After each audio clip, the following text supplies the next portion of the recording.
तूफान बिपरजॉय कल गुजरात तट से टकराया और अब तबाही के मंजर पीछे छोड़ गया है। गुजरात के कई इलाकों में भारी बारिश हुई है जो अभी भी जारी है, लेकिन तूफान अब कच्छ सौराष्ट्र पार करने के बाद राजस्थान की तरफ बढ़ गया है। गुजरात में तूफान से बिजली के सैकड़ों खंभे उखड़ गए, पेड़ जड़ से उखड़ गए, सड़कें जाम हो गई, कुछ कच्चे पक्के मकानों को भी इसमें नुकसान हुआ है। तूफान प्रभावित इलाकों में मौजूद जो उद्योग है वहां का क्या नुकसान हुआ है इसका आकलन अभी तक नहीं हो पाया। इसमें अभी 2-3 दिनों का समय लगेगा।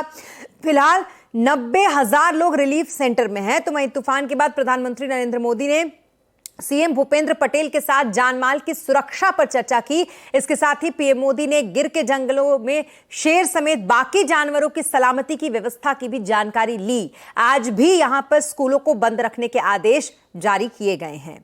तो वहीं द्वारका में रेस्क्यू ऑपरेशन चल रहा है। रेस्क्यू वर्क पर देखिए हमारी सहयोगी विनया देशपांडे की ये रिपोर्ट। सर, आप यहां से बच्चे को रेस्क्यू करके ला रहे हैं, ऐसे कितने लोग फंसे हैं, क्या अंदर का नजारा हमें बताएंगे? जी मैडम, वहाँ 60-70 आदमी फंसे हुए, छोटे बच्चे हैं, फैमिली के साथ है। हम हैं रुपेर बंदर पे, जहाँ पे हम देख रहे हैं कि तकरीबन 120 लोग बाढ़ की चपेट में आ गए हैं और इन्हें यहाँ से छुड़ाया जा रहा है। एनडीआरएफ के जवान रेस्क्यू ऑपरेशन में लगे हुए हैं, यहाँ से इवैक्यूएट करने में लगे हुए हैं।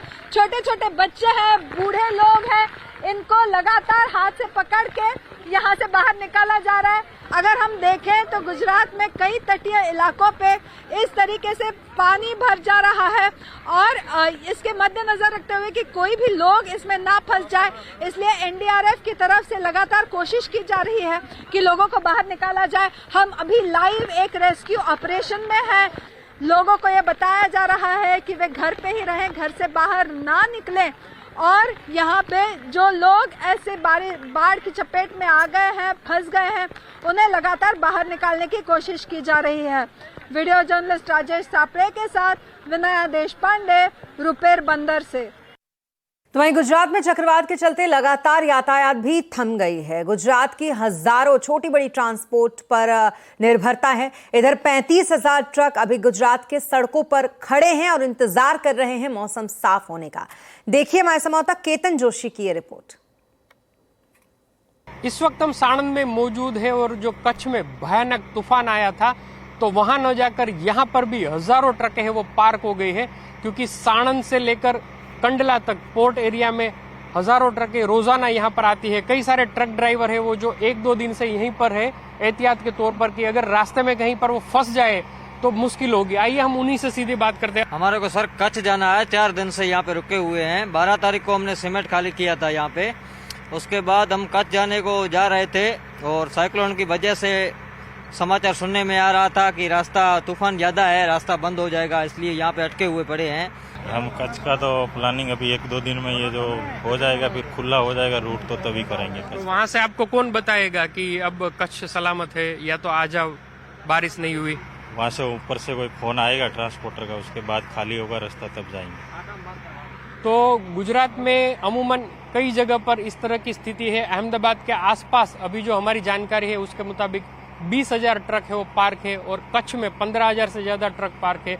अगर स्थिति सामान्य होगी और बारिश कम होगी तभी ये लोग फिर से यातायात शुरू करेंगे। केतन जोशी, साणंद। और अब बात करेंगे बाजार की। तूफान के बाद जहां आज तूफानी तेजी रही, हालांकि ये नए शिखर को छूने से थोड़ी देर पहले ही रुक गया, लेकिन शानदार तेजी की बदौलत इसकी रिकॉर्ड क्लोजिंग हुई है। मिड कैप भी लगातार 5वें दिन नई ऊंचाई पर बंद हुआ। सेंसेक्स 467 अंक चढ़कर 63,385 पर बंद हुआ, तो वहीं निफ्टी 138 अंक चढ़कर 18,826 पर बंद हुआ। आज सबसे ज्यादा बढ़त बैंकिंग, फार्मा, मेटल शेयरों में रही, मगर आईटी, रियलिटी शेयरों पर आज दबाव देखा गया। यतिन से समझते हैं बाजार का पूरा एक्शन। यतिन बताएं जरा, आज तो जबरदस्त तेजी का बाजार था, नए शिखर से बस चंद कदम दूर बाजार आज थम गया। बिल्कुल, हम थोड़े ही पॉइंट्स दूर हैं अब ऑल टाइम हाई पे और अगले हफ्ते शायद हमको ऑल टाइम हाई देखने को मिले। आज अगर हम सेक्टर्स की बात करें तो क्लियरली 1-2 सेक्टर्स छोड़ के, खास करके आईटी, उसके अलावा सभी के सभी सेक्टर्स आज हरे निशान में थे। इनफैक्ट मार्केट का जो एडवांस डिक्लाइन रेशियो है वो भी लगभग 1:1 आपको आता हुआ दिखाई पड़ा। मिड कैप बैंकिंग स्टॉक्स में जोरदार रैली थी। इनफैक्ट आज का top gaining index PSU banking index था, लगभग 1 से 1.5% की तेजी यहां देखी गई। अगर हम नए लिस्टिंग की बात करें इक्यो लाइटिंग, तो यहाँ भी ज़बरदस्त माहौल रहा, करीब 40% प्रीमियम पे वो लिस्टिंग होती हुई नज़र पड़ी। तो ओवरऑल चाहे वो आईपीओ मार्केट हो, सेकेंडरी मार्केट हो, निफ्टी की कंपनियां हो, मिड कैप कंपनियां हो, सभी की सभी जगहों पर आपको तेजी का माहौल आता हुआ दिखाई पड़ा। टीसीएस एक स्टॉक ऐसा था जहां आपको नुकसान होता हुआ दिखाई पड़ा, क्योंकि उनका एक इंश्योरेंस कंपनी के साथ जो करार था वो कैंसिल हो गया, ऑर्डर कैंसिल हो गया। उसके बाद स्टॉक में थोड़ा बहुत दबाव था, लेकिन ओवरऑल बेसिस पे बाजार का मूड माहौल आज बहुत ही जबरदस्त। जी, इस बीच सेक्टर्स और शेयरों में कैसा एक्शन देखने को मिला यातिन? तो आज हम अगर निफ्टी 50 की बात करें तो बहुत सारे स्टॉक्स में आज आपको रिकॉर्ड हाई आता हुआ दिखाई पड़ा। टॉप गेनिंग लिस्ट में एचडीएफसी लाइफ और एसबीआई लाइफ, जो लाइफ इंश्योरेंस कंपनीज हैं, यहां खरीदारी देखने को मिली। बजाज फिनसर्व और डॉक्टर रेड्डीज लैब में भी आपको कंटिन्यूड तेजी आती हुई नजर पड़ी। अगर हम लूजिंग साइड पे बात करें तो टीसीएस के बारे में हमने चर्चा की। इसके अलावा विप्रो, बजाज ऑटो और बीपीसीएल के शेयर्स में भी आपको 1 से 1.5% तक की मंदी दिखाई पड़ी। मिड कैप गेनर्स की बात करें तो आज ब्लॉक डील के बाद कल्याण ज्वेलर्स में जबरदस्त तेजी थी, स्टॉक करीब 15% ऊपर बंद हुआ। इसके अलावा डिफेंस के स्टॉक जैसे मझगांव शिपयार्ड 12% ऊपर।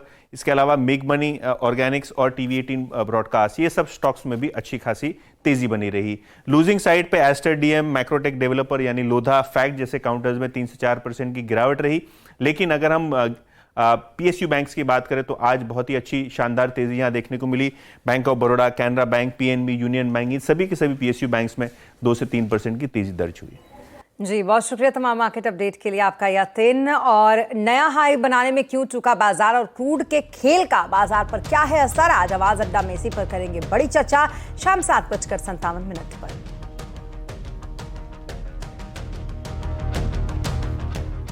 और अब बात पतंजलि की, जिसने आज 14 नए प्रीमियम प्रोडक्ट लॉन्च किए हैं। ये प्रोडक्ट मिलेट से बने होंगे। साथ ही कंपनी की योजना पतंजलि वेलनेस और आयुर्वेद की कंपनियों को भी आगे चलकर मार्केट में लिस्ट कराने की है। बाबा रामदेव से एक्सक्लूसिव बातचीत की हमारे सहयोगी लक्ष्मण रॉय जी ने, आप भी देखें। बाबा रामदेव जी, दरअसल अब तक हम लोग पतंजलि के प्रोडक्ट को जानते थे कि आम लोगों के लिए है, सस्ता, सुंदर, टिकाऊ है, लेकिन अब आपने प्रीमियम प्रोडक्ट लॉन्च किया है, 14 नए प्रोडक्ट लॉन्च किए गए। इसके पीछे क्या मकसद है? अब मास के बाद अब क्लास की तरफ बढ़ना चाहते हैं? हाँ, क्लास की तरफ इसीलिए बढ़ रहे हैं कि जो मिडिल क्लास से ऊपर प्रीमियम और जो है सुपर प्रीमियम क्लास है, जो है उसमें हम इसलिए जाना चाहते हैं। एक तो जो समृद्ध लोग हैं उनको समृद्ध, न्यूट्रिशियस, हेल्दी, अल्टीमेट प्रोडक्ट क्यों ना मिले और इस पर एकाधिकार क्यों रहे एमएनसीज का। तो अब पतंजलि को, चाहे पतंजलि योगा हो या पतंजलि का दंतकांति, हमारा Dantkanti advance premium class already पहले से यूज करती है। हमारा पतंजलि गाय का घी प्रीमियम है। हम 100 से 200 रुपए का हमारा प्रीमियम होता है गाय के घी में। मान लिया कोई प्रीमियम प्रोडक्ट इस्तेमाल करना चाहता है, वो आपसे ये पूछे कि पहले से ही बाजार में कई सारे प्रीमियम प्रोडक्ट हैं, बड़ी बड़ी विदेशी कंपनियों के हैं, तो हम पतंजलि का क्यों इस्तेमाल करें? पतंजलि का काम ही यह है विदेशी कंपनियों का जल्दी से जल्दी मोक्ष हो, उनका पराभव हो और स्वदेशी के झंडे गाड़े जाएं, आत्मनिर्भरता का एक नया कीर्तिमान घड़ा जाए। तो ये तो हमारा सीधा सीधा टारगेट है। कोई हमारी पर्दे के पीछे से लड़ाई नहीं है। आपकी कंपनी के ऊपर एक जो रेगुलेशन के हिसाब से काम करना है वो है आपको कुछ अपने शेयर को डायल्यूट करना है। 6% करना, कब तक करेंगे? कोई करना है, उसकी सारी तैयारियां हो चुकी हैं। अभी मैं परसों ही पहले सिंगापुर जा रहा हूं, सिंगापुर, हांगकांग, उसके बाद 21 तारीख से अमेरिका के सारे मीटिंग्स हैं और सारे जितने भी बड़े फंड्स हैं, इन्वेस्टर्स हैं, उनके साथ रोड शो के प्रोग्राम है। तो हम आश्वस्त हैं कि इस महीने के अंत तक सारी मीटिंग्स फाइनल हो जाएंगी और लक्ष्य हमारा ये है कि 15 जुलाई तक ये 6% डायल्यूशन का काम पूरा हो जाए। एक चीज आपने कही है कि हम 3 और कंपनियों को लिस्ट करना चाहते हैं पतंजलि ग्रुप की, वो 3 कंपनियां कौन कौन सी, उसका कुछ रोड मैप बताएंगे? पतंजलि आयुर्वेद तो कभी भी हम लिस्ट कर सकते हैं, वो तो एक बहुत ही जिसको कहते हैं टाइमलाइन अभी नहीं बोलूंगा आपसे। पतंजलि वेलनेस हमारा तो बहुत कुछ है। अभी पतंजलि का जो खजाना है वो भरा हुआ है खचाखच, इन्वेस्टर्स की कमाई करने के लिए और देश की भलाई करने। और जल्द ही भारत में सभी mobile handset, tablets, laptop, AirPods और स्मार्ट वॉच के लिए कॉमन चार्जिंग पोर्ट अनिवार्य हो सकता है। सूत्रों के मुताबिक कंज्यूमर अफेयर मंत्रालय ने अपनी रिपोर्ट में कॉमन चार्जर लागू करने की सिफारिश की है।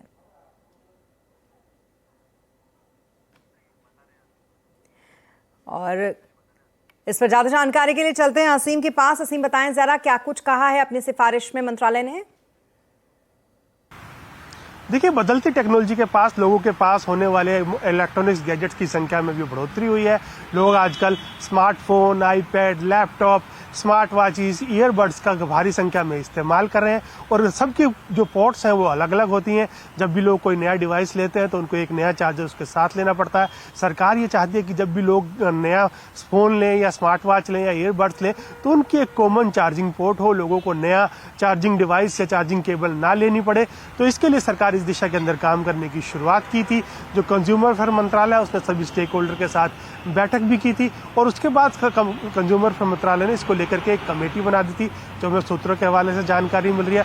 कमेटी ने अपनी रिपोर्ट फाइनल कर दी है और जो आईटी मंत्रालय उसको ये रिपोर्ट सौंप दी है। कमेटी ने अपनी रिपोर्ट में कहा कि जून 2025 तक भारत में कॉमन चार्जिंग पोर्ट का नियम लागू किया जा सकता है। खासतौर पर यह भी बता दूं कि यूरोपियन यूनियन भी इसको अडॉप्ट कर चुकी है। यूरोपियन यूनियन ने कॉमन चार्जिंग पोर्ट को अडॉप्ट करने का जो टाइमलाइन है वो दिसंबर 2024 रखी है और भारत भी चाहता है कि इसको अडॉप्ट कर लिया जाए और जून 2025 तक भारत इसको अडॉप्ट करने के लिए पूरी तरह से तैयार है। अगर इसको अडॉप्ट कर लिया जाता है तो लोगों को हर बार नया चार्जर नहीं खरीदना पड़ेगा, उनके लिए पैसे की बचत होगी। इतना ही नहीं, जो ई वेस्ट की समस्या है उससे भी कम होगी। तो जो कंज्यूमर अफेयर मंत्रालय की कमेटी है उसने आईटी मंत्रालय को इसके लिए फ्रेमवर्क जारी करने के लिए कहा है। आईटी मंत्रालय भी इस रिपोर्ट को स्टडी कर रहा है और जल्दी इस रिपोर्ट को स्टडी करके गाइडलाइंस जारी कर सकता है, एक फ्रेमवर्क जारी कर सकता है और जितने भी मैन्युफैक्चरर्स हैं उनको निर्देश दिया जा सकता है कि आप जो भी डिवाइस लेकर के आए उसमें एक कॉमन चार्जिंग पोर्ट हो ताकि लोगों को बार बार नया चार्जर खरीदना ना पड़े। जी, बहुत शुक्रिया तमाम डिटेल्स के लिए आपका। प्रधानमंत्री नरेंद्र मोदी अमेरिका की यात्रा पर जा रहे हैं। उनकी इस यात्रा के दौरान दोनों देशों के बीच कई अहम डील्स भी होने वाली हैं। इनमें से जिस डील पर पूरी दुनिया की नजर है वो है अमेरिका के MQ-9B प्रीडेटर ड्रोन की। ये वही ड्रोन है जिसने अल जवाहिरी को मारा और ओसामा बिन लादेन की निगरानी की। तो कितना कमाल का है ये ड्रोन और इसकी क्या क्या खासियत है, ये बता रहे हैं विपिन भट्ट। विपिन जी, बताएं जरा क्या कुछ खासियत है इस ड्रोन की और कितना कमाल का है ये ड्रोन।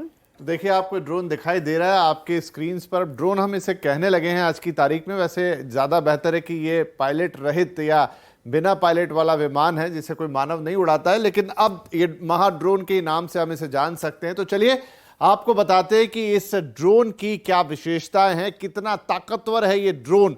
तो ये है अमेरिका का MQ-9B प्रीडेटर ड्रोन।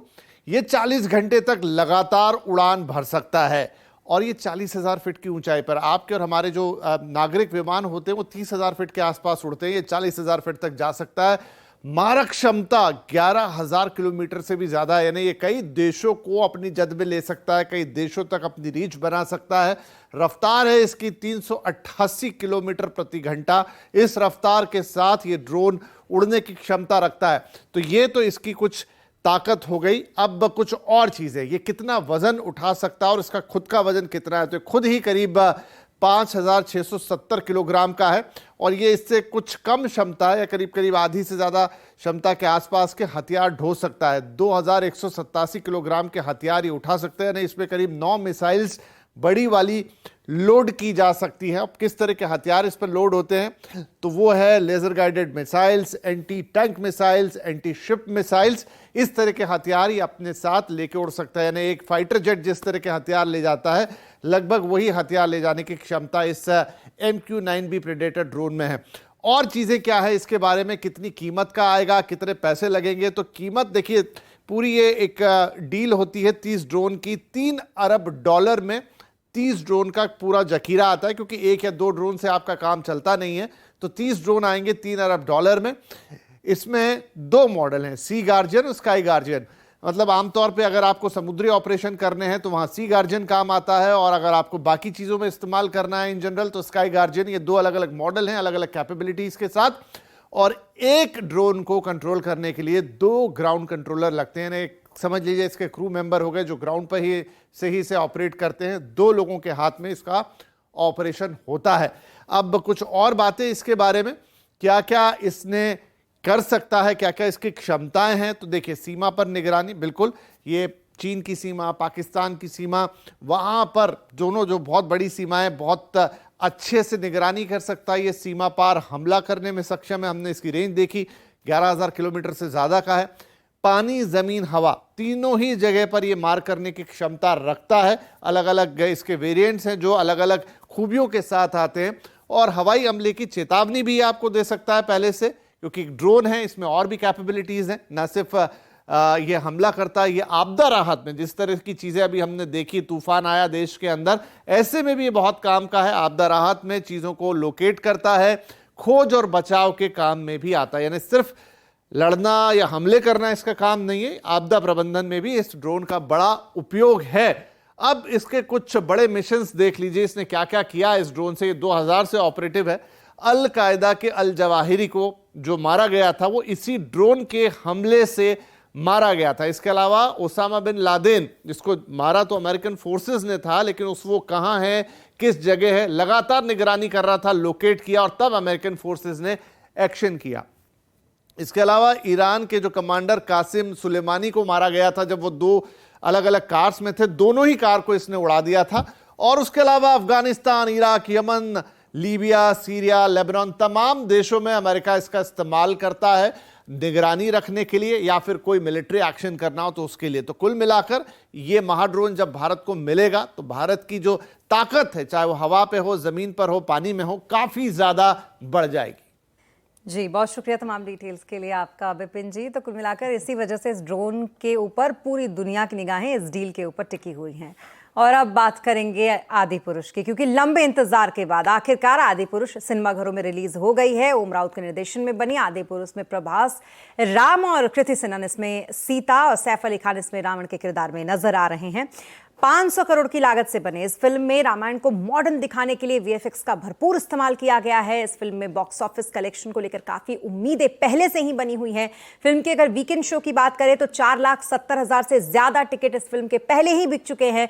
फिल्म को लेकर दर्शकों के मिले जुले रिएक्शंस भी सोशल मीडिया पर देखने को मिल रहे हैं। हालांकि क्रिटिक्स को फिल्म ने निराश किया है। क्रिटिक्स की तरफ से फिल्म को अच्छी रेटिंग नहीं मिली है।